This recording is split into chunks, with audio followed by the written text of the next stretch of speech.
The Shure SM7B and the Shure MV7 are fantastic microphones, and as a streamer or content creator, it might be difficult to choose which one you want. Should you go with the $400 microphone and get some really good audio quality, or go for a $250 microphone and get some really good audio quality? Well, I'm going to help you differentiate between the differences with these microphones, what it might mean for you, what does your budget look like, what does your setup look like, because it depends on what system you have. You might want to choose one over the other. You might want to go with the cheaper one. We'll take a look at that. I'm going to show you what that looks like.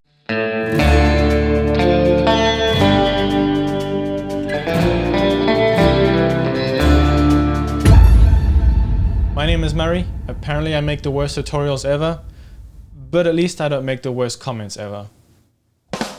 I'm going to be using a soundboard to record both of these microphones. It's a professional soundboard, the Rodecaster Pro. You use them mostly for podcasts. You can use them for streaming, like live streaming and content creation. I'm going to make a video in the future, so that'll be in the top right in the cards once that's out. But let's take a look and see what this is all about. In this dynamic, in-depth video tutorial, I'm going to condense all of the knowledge of these dynamic microphones into a pun-packed video tutorial, and I'm sure you're going to make it through. In this video, I'm going to talk about two different ways on how to connect your Shure MV7, so connecting with an XLR, or you can use the USB that's provided with it, along with the SHUREPLUS Motive software. This opens up a lot of options and features for you.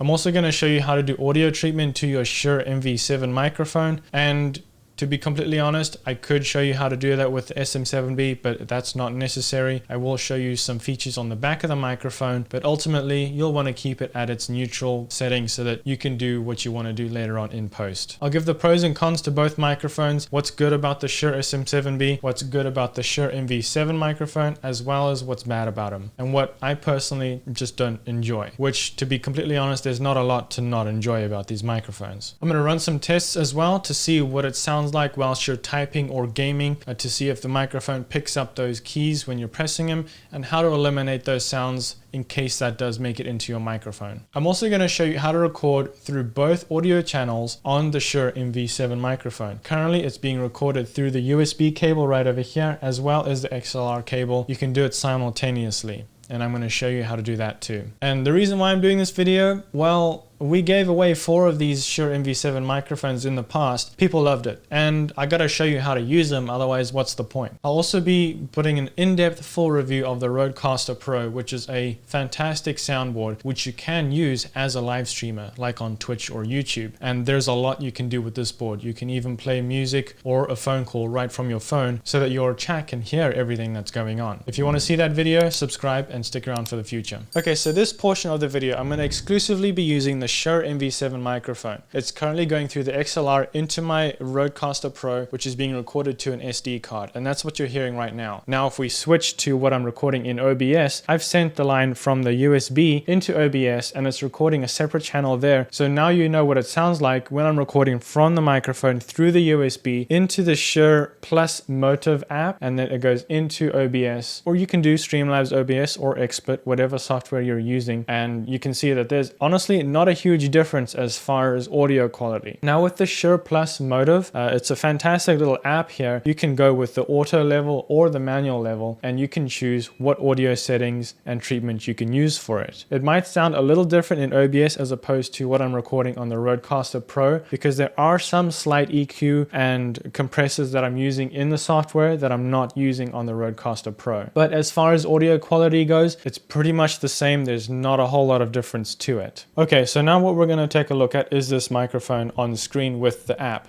the SHUREPLUS Motive. Now let's start with auto level right here. Right now it's currently done all of the settings automatically for me. I don't have to do anything. It's got a mute button over here, so I can choose to mute it if I want to, if I don't want to click the mute button on the actual microphone. Occasionally I might hit the microphone mute button over here and it won't register, but it's just as simple as clicking it again, and most of the time it's going to pick it up the second time. The touch bar on this is slightly finicky. It's not completely accurate, to be completely honest, but it gets the job done for sure. In order for the monitor mix to work, you cannot have your headset connected to your computer or another soundboard. It has to go directly into the back of the microphone for you to be able to have your monitor mix available to you. So you can choose to have how much microphone microphone versus computer you can hear in your headset, so that, for example, maybe you have a loud game and you want to be able to hear some of your voice so that you know what your stream is hearing, you can increase that to over here, and vice versa, depending on what you want to do. If you don't want to hear any of your microphone, just slide it all the way and you won't have to listen to it. Now, a really nice feature here is you can have the mic position. Obviously, I'm right next to the microphone. I'm 4 fingers away from it,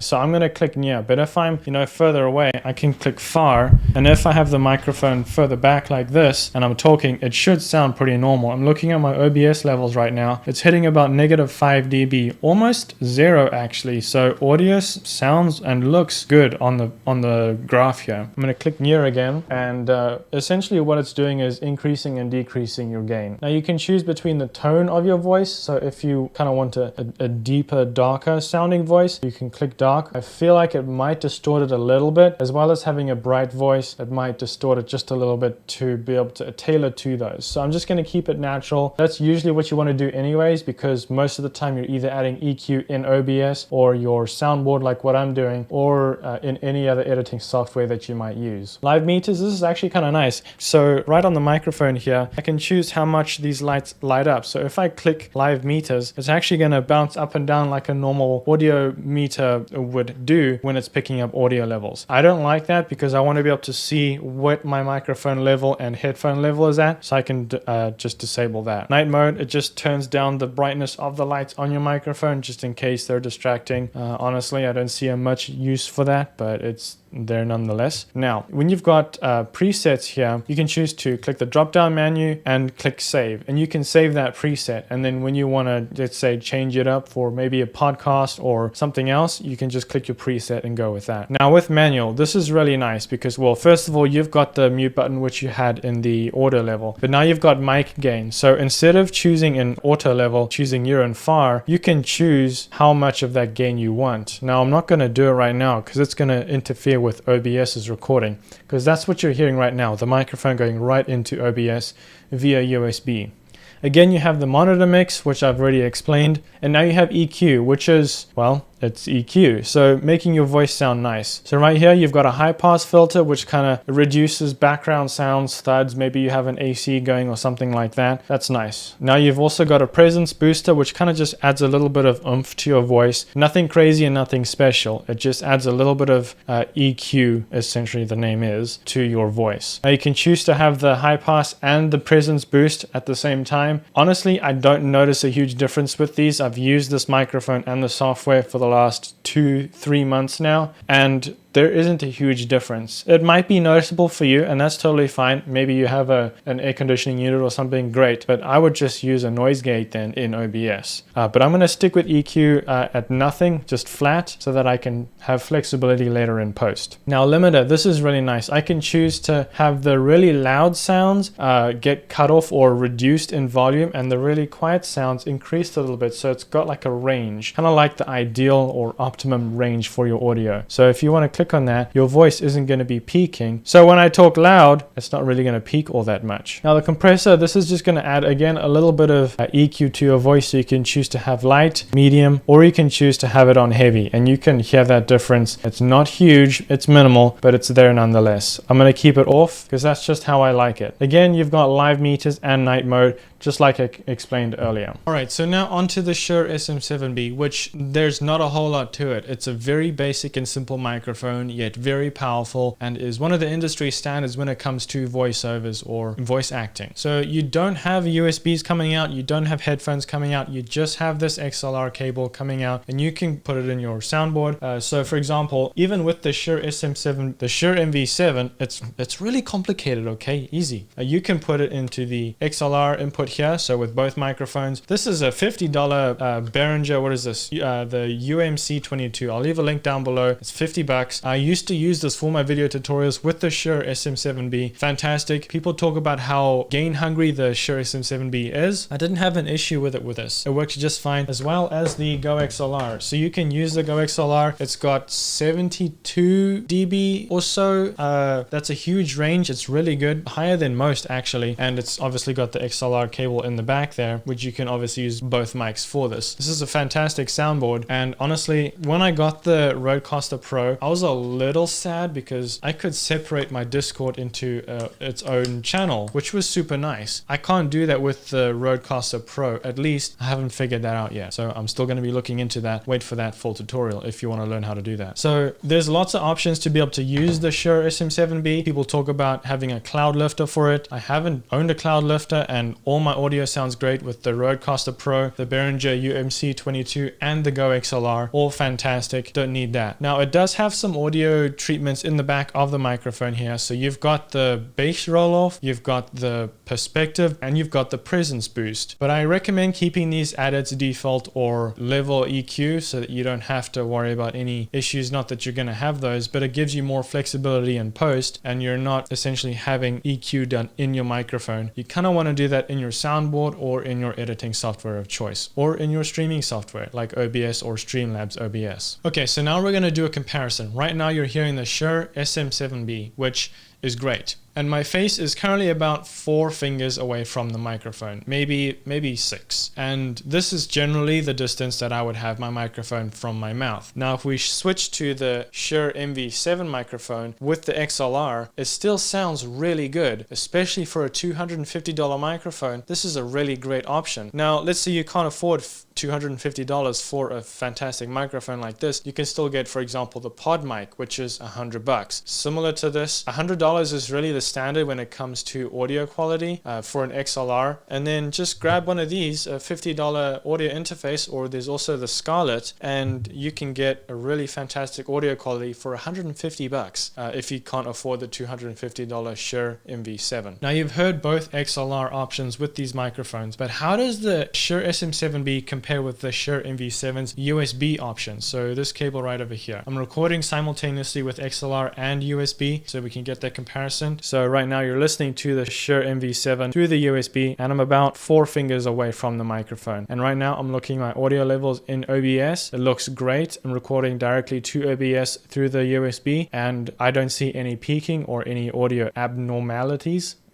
That's how you say it. Now if we switch to the Shure SM7B, it's the XLR microphone going directly into my soundboard, the Rodecaster Pro. Fantastic audio quality there. I'm about 4 fingers away from the microphone again. And you can see the audio difference is not huge when it comes to live streaming on Twitch, YouTube, Facebook, whatever it is, because of their audio compression, as well as video compression. But audio compression is what we're talking about right now. So if you want to use a microphone for YouTube, you might be able to notice a difference, especially like when I haven't uploaded to YouTube. There's a slight compression there, so Adam, who's editing the video, is going to probably hear a slight difference between these microphones and different options here. But when it's uploaded to YouTube, I'm not entirely sure how different that's going to be, and that's up to you to judge what these audio compressions might look like with these different options of recording. But as far as live streaming, I don't think buying a $400 microphone is justifiable when either you're just starting out or when you're a mediocre streamer, or maybe you've got 100 viewers and you're doing pretty well. I still can't justify buying a $400 microphone like the Shure SM7B just for live streaming. I would much rather spend $250 on the Shure MV7, an extra few $100, use that for maybe a camera or maybe some lighting to be able to improve my video quality, because this is going to do just what I want for live streaming on Twitch. Is that the AC? I can hear the AC. That's actually a good test. I don't know if you can hear the AC right now, but I'm going to be quiet and we'll see what you can hear.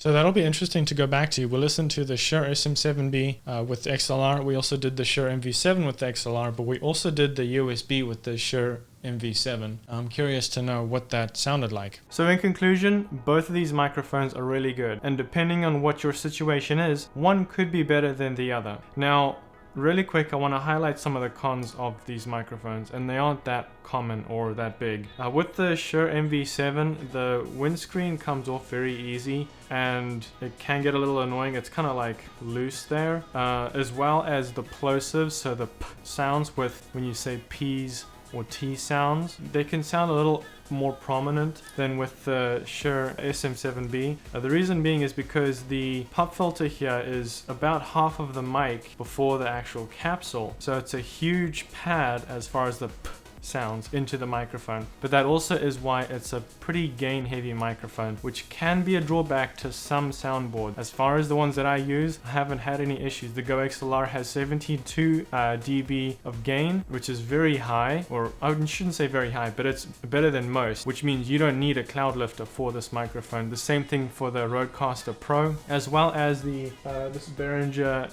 UMC22.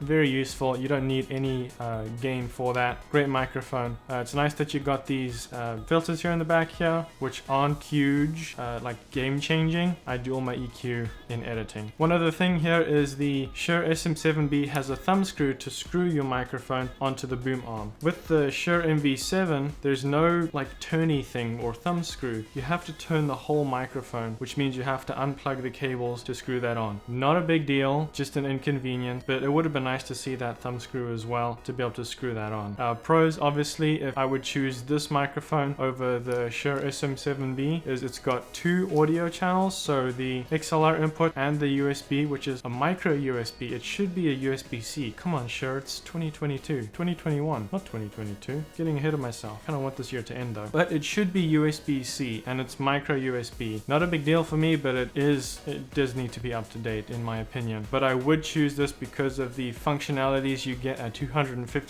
There isn't a huge audio difference when it comes to comparing these two microphones for live streaming. Even content creation on YouTube, I'm sure you could have told the difference with headphones. If you're watching this on YouTube, you might be able to see a slight difference between the two microphones. But is it substantial? Honestly, probably not. And once you add EQ to this microphone compared to this one, you can get them sounding pretty much the same. Okay, I think that wraps it up for this video. I hope this was helpful. Maybe it helped you decide what you wanted to get. If you want to get some of these, whether it's the Rodecaster Pro, the GOXLR, the Behringer, or any of these microphones, I'll link it all down below. Those are affiliate links, so they do help kick back on the channel. I really appreciate that. I appreciate the support. It helps a bunch. If you enjoyed, subscribe and stick around for the future. There's more videos with live streaming, audio and visual coming up. If you're a live streamer and want to improve your game, I have a bunch of stinger transitions on the website ampusfilms.com. Link is down below, or you can go to Envato Elements, which allows unlimited downloads at this huge library of content, sound effects, music, stinger transitions, alerts for your live streams, all kinds of stuff at one monthly price. Or you can choose to get a year subscription and get 50% off with my link down below. Check that out. I hope you enjoyed. I'll see you next time, but until then, make something great. Man, I really want to use this GOXLR, but now the Rodecaster Pro is there. What am I going to do this for? Should I maybe give it away?